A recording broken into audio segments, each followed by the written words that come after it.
ராஜராஜ சோழன் தான். அக்பர் தி கிரேட் என்பார்கள். எத்தனையோ பேரரசர்களை இந்தியாவில் சொல்வார்கள். ஆனால் அவர்கள் இந்திய மண்ணை விட்டு வேறு எந்த அந்நிய மண்ணையும் ஆட்சி ஆண்டதாக வரலாறு இல்லை. அந்த ஒற்றை பெருமைக்கு சொந்தக்காரன் இந்த ராஜராஜ சோழன். இந்த ராஜராஜ சோழனுடைய குலம் நம் கள்ளர் குலம் என்பதுதான் நம் அனைவருக்கும் பெருமையான விஷயம்.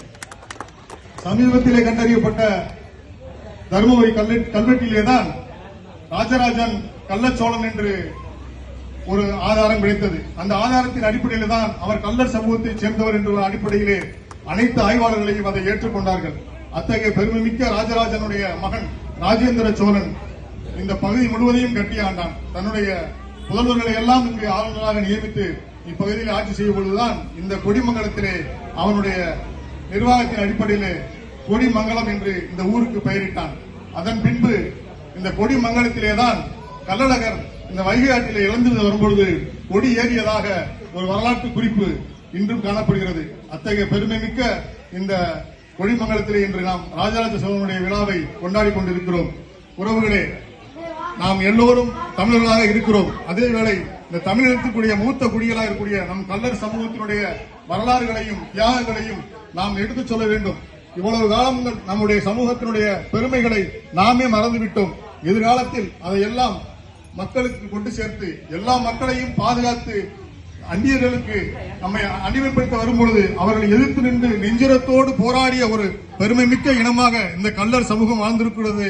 வீரத்தோடும் தீரத்தோடும் நாம் நம் பல்வேறு தியாகங்களை செய்து இந்த மண்ணிற்காகவும் மக்களுக்காகவும் வாழ்ந்த சமூகம் என்பதுதான் நம் முன்னோர் நமக்கு விட்டு சென்ற பெருமை. அத்தகைய பெருமையை காத்து நின்று அவர்கள் நாட்டு வழியில் நம்முடைய பயணம் தொடரும்.